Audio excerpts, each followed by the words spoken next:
আমরা আমাদের অনেক সমস্যার সৃজনশীল সমাধান নিয়ে আলাপ করছি, কিন্তু আমাদের একটা বিশাল জাতীয় সমস্যা আছে পার্বত্য চট্টগ্রাম নিয়ে। বাংলাদেশ রক্তাক্ত যুদ্ধ করছে এই জনপদে, যুদ্ধ থামছে কিন্তু ছাইচাপা তুষের মতো এক আগুন ধিকে ধিকে জ্বলতেছে।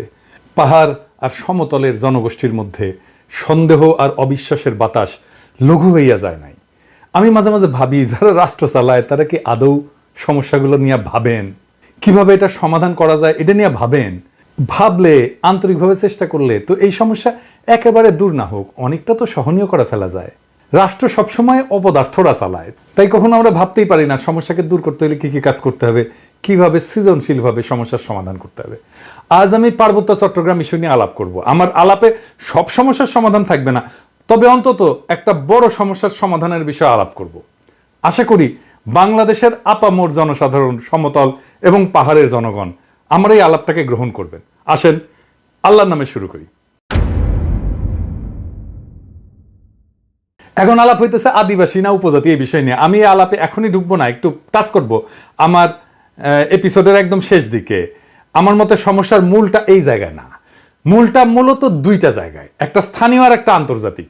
আন্তর্জাতিক বিষয়টা আমি প্রথমে আলোচনা করব, কারণ পার্বত্য চট্টগ্রাম নিয়ে আলাপ করার সময় সেই আন্তর্জাতিক প্রবলেমটা, সমস্যাটা, যেখানে ভারত একটা গুরুত্বপূর্ণ ফ্যাক্টর, সেটারে মাথায় রাখলে আমাদের বিষয়টা বুঝতে সুবিধা হবে এবং সমাধানের পথটা ভাবতেও সুবিধা হবে। আসেন এই দুইটা বিষয় কি কি। ভারত মনে করতো যে পার্বত্য চট্টগ্রামের নাগা এবং মিজো বিদ্রোহীরা লুকায় আছে এবং তাদেরকে পাকিস্তানের গোয়েন্দা সংস্থা আইএসআই সাহায্য করে। তো এইটার পাল্টা কর্মসূচি নেয় ইন্ডিয়া, যে পূর্ব পাকিস্তানকে দেশটার রাজনৈতিক মূল অংশ থেকে বিচ্ছিন্ন করবে। তো ভারত এইটার উল্টা কর্মসূচি নেয়, যে পূর্ব পাকিস্তানকে পশ্চিম পাকিস্তানকে বিচ্ছিন্ন করবে, এবং এই কর্মসূচি নিয়ে আগায় যেতে থাকে। এবং এইটা নিয়ে আগায় যাওয়ার জন্য তাদের গোয়েন্দা মানে রকে সবুজ সংকেত দেয় ভারতীয় নীতি নির্ধারকেরা। অনেক পরে ভারতের গোয়েন্দা সংস্থা তার কর্মকর্তা বি রমন এই সম্পর্কে বলছেন যে এই যে পূর্ব পাকিস্তান থেকে ভারতের উত্তর পূর্বাঞ্চলে আইএসআইয়ের চালানো কার্যক্রমের অবসান ঘটাইতে ইন্দিরা গান্ধী পূর্ব পাকিস্তানের বাংলাভাষীদেরকে পাকিস্তান থেকে বিচ্ছিন্ন হওয়া এবং বাংলাদেশ নামে একটা পৃথক রাষ্ট্র প্রতিষ্ঠার ব্যাপারে সহায়তা করতে হবে, এই সিদ্ধান্ত নেয়। এটা বি রমনের বই লেখা আছে। তো ভারতীয় তরফ থেকে বাংলাদেশের মুক্তিযুদ্ধের সংশ্লিষ্টতার একটা বড় উপাদান ছিল একটা বিশেষ বাহিনীকে পার্বত্য চট্টগ্রাম দিয়ে অপারেশনে পাঠানো। এই বিশেষ বাহিনীর নাম ছিল special frontier force. General Uban ছিল এই ফোর্সের প্রথম ইন্সপেক্টর জেনারেল। 1962 সালের শেষ দিকে এই ফোর্সটা গড়ে উঠছিল। 71 সালে এই জেনারেল উবানি ছিলেন মুজিব বাহিনীর প্রশিক্ষক। মুজিব বাহিনী কি জানেন তো? ছাত্রলীগ, যুবলীগ আর আওয়ামী লীগের যৌথ গেরিলা বাহিনী। এরা কিন্তু যুদ্ধ করেনি, আর আজকে তারা মুক্তিযুদ্ধের সিপাহসালার হয়ে গেছে। শুধু তাই না, উবান ছিল রক্ষী বাহিনীরও প্রশিক্ষক। তাইলে বুঝতে পারতেছেন তো যে ইন্ডিয়ার প্ল্যানটা কি এবং কিভাবে সে প্ল্যানগুলো সাজাচ্ছে তার আশেপাশে। এবং পার্বত্য চট্টগ্রামে যখন 71-এর চূড়ান্ত অপারেশন হয়েছিল, তখন মুজিব বাহিনী না, স্পেশাল ফ্রন্টিয়ার ফোর্স নামে ওই আনকনভেনশনাল বাহিনীকেও ভারতীয়রা পার্বত্য চট্টগ্রাম দিয়ে বাংলাদেশে ঢুকায় দেয়। এবং এই স্পেশাল ফ্রন্টিয়ার ফোর্স অনেক দিন থাকে, এমনকি 1975 পর্যন্ত থাকে পার্বত্য চট্টগ্রামে। তো এই ফোর্সের দায়িত্ব কি ছিল? যে পার্বত্য চট্টগ্রামে যে ভারত নিয়ন্ত্রিত মিজোরাম এবং নাগাল্যান্ডের স্বাধীনতা সংগ্রামী আছে তাদেরকে খুঁজে বের করে এবং নিশ্চিহ্ন করা। এখানেই শেষ না, এই স্পেশাল ফ্রন্টিয়ার ফোর্সের সাথে মুজিব বাহিনী পার্বত্য চট্টগ্রাম দিয়ে যখন অভিযান শুরু করে, এটা নভেম্বরের শেষ দিকে। এরা ত্রিপুরা রাজ্য থেকে পার্বত্য চট্টগ্রামের পানছড়িতে প্রবেশ করে নভেম্বরের শেষে। একদল চাকমা তাদেরকে অভ্যর্থনা জানাইতে যায়, মনে করছে তাদের মুক্ত করতে আসছে। এই জন্য একটা খাসিও নিয়ে গেছিল বেচারারা। আহারে, মুজিব বাহিনী ও স্পেশাল ফ্রন্টিয়ার ফোর্স এই সদস্যদের খাসিটা নিছে, কিন্তু অভ্যর্থনাকারী সবাইকে হত্যা করছিল। তারপর তারা পানছড়ির পাহাড় গ্রামগুলোতে হামলা শুরু করে, বাড়িঘর লুটপাট করে, আগুন লাগায় দেয়, সামনে যাকে পায় তাকেই হত্যা করে এবং মেয়েদেরকে ধর্ষণ করে। তাদের হামলায় পানছড়িতে ওই দিনই নিহত হয়েছিল 32 জন নিরীহ পাহাড়ি। তারপর তারা পানছড়ি থেকে খাগড়াছড়ির দিকে রওনা হয় এবং যাওয়ার পথে 176টা বাড়িঘর জ্বালায় দেয়। 14 ডিসেম্বরেও তারা 22 জনকে হত্যা করে। এই ছিল আওয়ামী লীগের মুজিব বাহিনীর মুক্তিযুদ্ধ। এটাই তাদের কন্ট্রিবিউশন। বাংলাদেশ থেকে ভারতীয় সামরিক বাহিনী চলে যাওয়ার সময় তাদের সেনাবাহিনীর এই স্পেশাল ফ্রন্টিয়ার ফোর্সকে রেখে দেওয়া হয় কক্সবাজারে। 72 সালের জুলাই পর্যন্ত পার্বত্য চট্টগ্রামে অপারেশন চালায়। তারপরে তারা প্রত্যাবর্তন করে। কিন্তু সবাই যে চলে গেছিল তা কিন্তু না, কারণ মুজিব যেদিন জয় বাংলা হয় না 1975-এ, ওই সময় পার্বত্য চট্টগ্রামে অপারেশন চালানো একটা ভারতীয় হেলিকপ্টার বিধ্বস্ত হয় রেকর্ড রে ভাই। মুজিব মূলত পার্বত্য চট্টগ্রামকে ভারতের হাতে তুলে দিছিল। আমি আর সেই ইতিহাসে গেলাম না, কিন্তু এখন পার্বত্য চট্টগ্রাম নিয়ে ইন্ডিয়ার পরিকল্পনাটা কি? ইন্ডিয়ার একটা দুর্বল জায়গা আছে চিকেন নেক, তাই না? আপনারা জানেন, যেটা দখল নিতে পারলে সেভেন সিস্টার জয় বাংলা হয়ে যাবে, আলাদা হয়ে যাবে। ইন্ডিয়া সেটা নিয়ে সবসময় একটা প্যারার মধ্যে থাকে। আমাদেরও একটা উইক জায়গা আছে, সেটা হইতেছে ফেনী, যা আমাদের বাংলাদেশ মূল ভূখণ্ডের সাথে পার্বত্য চট্টগ্রামকে যুক্ত করছে। ওই জায়গা দিয়া পার্বত্য চট্টগ্রামকে যদি আলাদা করে দিতে পারে ইন্ডিয়া, তাইলে চিকেন নেক নিয়ে তার না ভাবলেও চলবে, মুফতে একটা সমুদ্র বন্দর পাওয়া যাবে। তাই সে পার্বত্য চট্টগ্রামের সবসময় বিচ্ছিন্নতাবাদীদেরকে অকাতরে সাপোর্ট দেয়, শান্তি বাহিনীকে সাপোর্ট দিচ্ছে, কুকিজিনদের সাপোর্ট দেয়। তারা জানে পার্বত্য চট্টগ্রাম যদি বিচ্ছিন্ন হয়ে আলাদা রাষ্ট্র হয়ও, তাইলে এই ল্যান্ড লক একটা অতি অল্প জনগোষ্ঠীর ভূখণ্ডের ইন্ডিয়ার উপরে সর্বাংশে নির্ভর করা ছাড়া আর উপায় নাই। আর ওই অংশটা ইন্ডিয়া খাইয়া ফেলতে কোনো সমস্যা হবে না তখন। তবে আমরা এই সমস্যার কথা কম বেশি সবাই জানি। দ্বিতীয় যে সমস্যা, যেটার কথা আমরা একেবারেই জানি না, আলাপ করি না, সেই সমস্যাটা কি? আসেন সেটা নিয়ে আলাপ করি।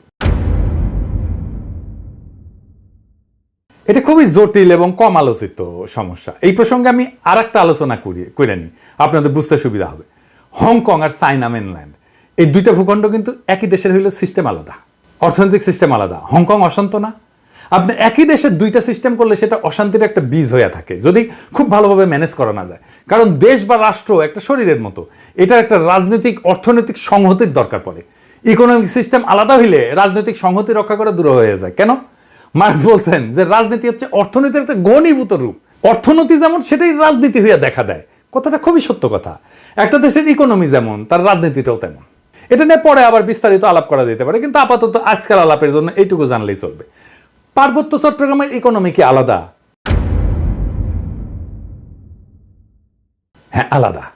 ওদের ইকোনমি ভূমি নির্ভর। ওদের বর্তমান ভূমির মালিকানা ব্যবস্থা খুবই জটিল এবং বহুমুখী একটা কাঠামোর উপর প্রতিষ্ঠিত, যা ঐতিহাসিক, সামাজিক, সাংস্কৃতিক এবং প্রশাসনিক অনেকগুলো কারণের মিশ্রণ। তিনটা স্তরে এদের ভূমি ব্যবস্থাপনা। এক নাম্বার, ঐতিহ্যবাহী ভূমি মালিকানা ব্যবস্থা। এটাই সবচেয়ে বড় ভূমি ব্যবস্থাপনা। আনুমানিক 50 থেকে 60% ভূমি এই ঐতিহ্যবাহী ব্যবস্থাপনার আওতায় পড়ে। কেমন সেটা? এইটা গোষ্ঠীভিত্তিক মালিকানা, কোনো ব্যক্তি মালিকানায় না। পার্বত্য অঞ্চলের প্রধান জনগোষ্ঠী যেমন চাকমা, মারমা, ত্রিপুরা এবং অন্যান্য গোষ্ঠীগুলা তাদের নিজস্ব ঐতিহ্যবাহী ভূমি ব্যবস্থাপনা পদ্ধতি অনুসরণ করে। এই ব্যবস্থায় জমির মালিকানা সাধারণত পরিবার বা গোষ্ঠীর মধ্যে থাকে। এটা একটা মৌখিক ঐতিহ্য, লেখাপড়া কিন্তু নাই, কোনো দলিল নাই। জমি ভোগ, দখল এবং ব্যবহার করার অধিকার আছে, কিন্তু সেটা আইনগতভাবে নথিভুক্ত না। জুম চাষ হয় না পাহাড়ে, এই জুম চাষের জন্য যে ভূমি, সেইটা কিন্তু এই ঐতিহ্যবাহী কৃষি পদ্ধতি এবং এই ভূমি মালিকানায়। এখানে জমি ব্যক্তিগত মালিকানা না, বরং গোষ্ঠীগত মালিকানায় পরিচালিত হয়। 2 নাম্বার মালিকানা হচ্ছে সরকারি ভূমি মালিকানা। সরকার যেটাকে রিজার্ভ বন ঘোষণা করছে, এটা সরকারের মালিকানা। পার্বত্য চট্টগ্রামের একটা বড় অংশ আমরা জানি যে রিজার্ভ ফরেস্ট বা সংরক্ষিত বন হিসাবে ঘোষিত। এই ভূমি বন বিভাগ দিয়ে নিয়ন্ত্রিত এবং চাষাবাদ এবং বসতি স্থাপন এখানে নিষিদ্ধ। তবে আপনারা জানেন যে পার্বত্য চট্টগ্রামের অধিবাসীরা ঐতিহাসিকভাবে বনের মধ্যে চাষাবাদ করে এবং বসতি স্থাপন করে। তো সরকার যদি নিষিদ্ধ করে দেয়, তাহলে তাদের ঐতিহাসিকভাবে চাষাবাদের পদ্ধতি ছিল, সেটা নষ্ট হয়ে যায় না? এটা মাথার মধ্যে নাই এদের। কিন্তু এটা একেবারে বন্ধ হয়নি। এই সংরক্ষিত বন এলাকায় অনেক বসতি আছে জনগণের এবং ঐতিহ্যগতভাবে এই ভূমি তারা ব্যবহার করে। এইটাও একটা ভূমি বিরোধের অন্যতম কারণ। 3 নম্বর হচ্ছে সরকারি প্রকল্প। কাপ্তাই হ্রদ বাঁধ প্রকল্পের জন্য ব্যাপক ভূমি অধিগ্রহণ করা হয়েছিল, যা স্থানীয় জনগণের ভূমি হারানোর অন্যতম কারণ হয়ে দাঁড়িয়েছে। আমরা এই প্রসঙ্গে সমাধান পর্বে আলাপ করব। আনুমানিক 25 থেকে 30% ভূমি সংরক্ষিত বনাঞ্চলের অধীনে রয়েছে। আর আইনগতভাবে নথিভুক্ত মালিকানা, যেটা আমরা সমতলে দেখি আর কি, জমি রেজিস্ট্রি, দলিল, এটা দেখি না, এইটা পর্সা টর্সা এগুলো দেখি না, পাকা দলিল। কিছু কিছু এলাকায় ব্যক্তি বা গোষ্ঠী তাদের জমির দলিল নথিভুক্ত করে ফেলছে, তবে এটা খুবই সীমিত এবং এইটা সবসময় সমস্যাযুক্ত, কারণ অনেক জমির মালিকানার বিষয়ে সরকারি রেকর্ড, স্থানীয় ঐতিহ্যবাহী নিয়মের মধ্যে তো সংঘাত আছে, তাই না? এইটা ধরেন 10%-এর মতো। এই ভূমি ব্যবস্থাপনার মূল সমস্যাটা কি? সমস্যা হচ্ছে যে পার্বত্য জনগোষ্ঠী তাদের এই ঐতিহ্যগত নিয়মে জমি ভোগ দখল করলেও সরকারি আইনে তো স্বীকৃত না এটা। তারপর ধরেন উন্নয়ন প্রকল্প, যেমন কাপ্তাই জল বিদ্যুৎ কেন্দ্র এবং সমতলে অনেক মানুষ আসছে পার্বত্য অঞ্চলে, ফলে স্থানীয় জনগণের জমি হারানোর ঘটনা ঘটছে। আবার আরেকটা জিনিস বললাম যে রিজার্ভ সংরক্ষিত বন এবং কৃষি জমি নিয়ে যে সংঘাত, ওইখানে তারা বসতি স্থাপন করে, ওখানে কৃষি কাজ করে। সমতলের অনেকে বলে যে আমরা কেন পার্বত্য চট্টগ্রামে গিয়ে জমি কিনতে পারবো না, ওরা তো এসে সমতলে জমি কিনতে পারে। সমস্যা বুঝছেন তো? আপনি কার কাছ থেকে জমি কিনবেন? দলিলই তো নাই। দলিল তো মুখে মুখে, মালিকানা তো ব্যক্তির না রে ভাই, মালিকানা সামাজিক, এবং প্রায় 60% জমির মালিকানা এরকম। তো এই বাস্তবতাটা তো বুঝতে হবে। দেখেন এই সমস্যার সমাধান কি?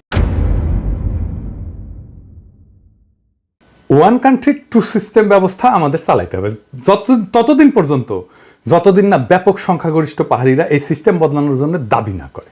আমরা এই ব্যবস্থার জন্য হংকং এর অভিজ্ঞতা, স্কটল্যান্ড, উত্তর আয়ারল্যান্ডের অভিজ্ঞতা কাজে লাগাতে পারি। এইটা করে ঐতিহ্যবাহী ভূমি ব্যবস্থাকে আইনি স্বীকৃতি দিতে পারি এবং পুরো পার্বত্য চট্টগ্রামকে আমরা গ্রিন ইকোনমির আওতায় আনতে পারি। তাহলে আমাদের এই ওয়ান কান্ট্রি টু সিস্টেমটা ভালোভাবে বাস্তবায়ন করা যাবে। অর্থনৈতিক উন্নয়ন আর স্বাতন্ত্র্য 2 লক্ষ্যই অর্জিত হবে। পার্বত্য চট্টগ্রামে ব্যাপক অর্থনৈতিক উন্নয়ন করলে, পাহাড়িদের আয় আর জীবনযাত্রার মান বাড়াইলে বেশিরভাগ সমস্যার সমাধান হয়ে যাবে। আসেন এই গ্রিন ইকোনমিটা কি আর কিভাবে এটা ইমপ্লিমেন্ট করা যায় সেটা দেখি, বাস্তবায়ন করা যায়। গ্রিন ইকোনমি হলে এমন একটা অর্থনৈতিক ব্যবস্থা যা পরিবেশকে রক্ষা করবে, টেকসই উন্নয়নকে প্রাধান্য দেবে এবং এইটাই প্রাকৃতিক সম্পদের সঠিক ব্যবস্থাপনা, পরিবেশ বান্ধব প্রযুক্তি ব্যবহার এবং সবুজ কর্মসংস্থান তৈরির মাধ্যমে অর্থনৈতিক উন্নয়ন এবং পরিবেশ রক্ষার মধ্যে একটা ভারসাম্য আনবে। এবং আমরা পার্বত্য চট্টগ্রামকে যদি একটা সংরক্ষিত এলাকা বলে ঘোষণা দিয়ে গ্রিন ইকোনমির আওতায় নিয়ে আসি, তাহলে অনেকগুলো সুবিধা পাওয়া যাবে। স্বাতন্ত্র্য রক্ষা তো হবেই, পাশাপাশি অর্থনৈতিক উন্নয়ন সম্ভব হবে। সুবিধাগুলো এক এক করে আলোচনা করি। যেমন ধরেন, প্রাকৃতিক সম্পদের সংরক্ষণ করা যাবে। সংরক্ষিত এলাকায় অরণ্য, বন্যপ্রাণী এবং জীব বৈচিত্র্য রক্ষার জন্য সঠিক ব্যবস্থাপনা গড়ে তোলা সম্ভব হবে এবং এর ফলে টেকসই একটা বন ব্যবস্থাপনা, যেটাকে সাস্টেনেবল বন ব্যবস্থাপনা বলা হয়, এবং পানি সংরক্ষণ, কার্বন নিঃসরণ হ্রাস করা যাবে এবং পরিবেশ বান্ধব কর্মসংস্থান তৈরি করা যাবে। কিভাবে? ধরেন ইকো ট্যুরিজম, জৈব চাষাবাদ, প্রাকৃতিক পণ্য উৎপাদন এবং স্থানীয় কারুশিল্পের মাধ্যমে স্থানীয় জনগণের জন্য কর্মসংস্থান সৃষ্টি করা যাবে। পরিবেশ বান্ধব উদ্যোগ নেওয়া যেতে পারে, যেমন সৌরশক্তি প্রকল্প, জৈব প্লাস্টিক উৎপাদন প্রকল্প, এগুলো তৈরি করা যেতে পারে। এবং যেহেতু আমরা এখানে কার্বন নিঃসরণ কমাবো, তাই আন্তর্জাতিক সহযোগিতা পাওয়া যাবে প্রত্যেকটা প্রকল্পে। শুধু আন্তর্জাতিক সংস্থার সাহায্য, টাকা পয়সায় না, প্রযুক্তিগত সহায়তাও নেওয়া যাবে এবং পরিবেশ বান্ধব ট্যুরিজম গড়ে তোলা যায়। এখন যে ট্যুরিজম আছে এটা পরিবেশ বান্ধব না, এটা আয়ের একটা গুরুত্বপূর্ণ উৎস হতে পারে। আর সামাজিক উন্নয়ন জনসাধারণের, যেমন ধরেন স্থানীয় জনগণের শিক্ষা, স্বাস্থ্য এবং আর্থিক অবস্থার উন্নতির জন্য প্রকল্প নেওয়া যেতে পারে, যেটা তাদের জীবিকার বিকল্প উৎস হিসেবে কাজ করবে। যারা বনাঞ্চলে কাজ করতেছে, যারা বনাঞ্চলে আবাদ করতেছে বা বাসস্থান করতেছে, তাদের জন্য একটা বিকল্প, একটা কর্মসংস্থানের উৎস আমাদের খুঁজে বের করতে হবে। এবং স্বাতন্ত্র্য রক্ষার জন্য এই প্রত্যেকটা প্রকল্পে স্থানীয় সম্প্রদায়ের অংশগ্রহণ নিশ্চিত করতে হবে। স্থানীয় জনগোষ্ঠীকে সিদ্ধান্ত গ্রহণ এবং ব্যবস্থাপনার অংশীদার করে ফেলতে হবে। তাদের ম্যানেজমেন্টে পার্টিসিপেশন ছাড়া আমরা কোনো কাজ করব না। তাদের সাংস্কৃতিক ঐতিহ্য এবং জীবনযাত্রাকে সম্মান জানায় উন্নয়ন পরিকল্পনা করতে হবে সব সময়। সংরক্ষিত এলাকাকে বিভিন্ন জোনে ভাগ করা যেতে পারে। যেমন ধরেন কোর জোন, যেটা সম্পূর্ণ সংরক্ষিত এলাকা, যেখানে মানুষের প্রবেশ সীমিত থাকবে।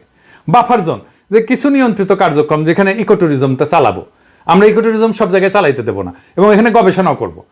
এবং sustainable use zone, third zone, যেখানে পরিবেশ বান্ধব চাষাবাদ, কারুশিল্প এবং অন্যান্য কার্যক্রম পরিচালনা করা যাবে।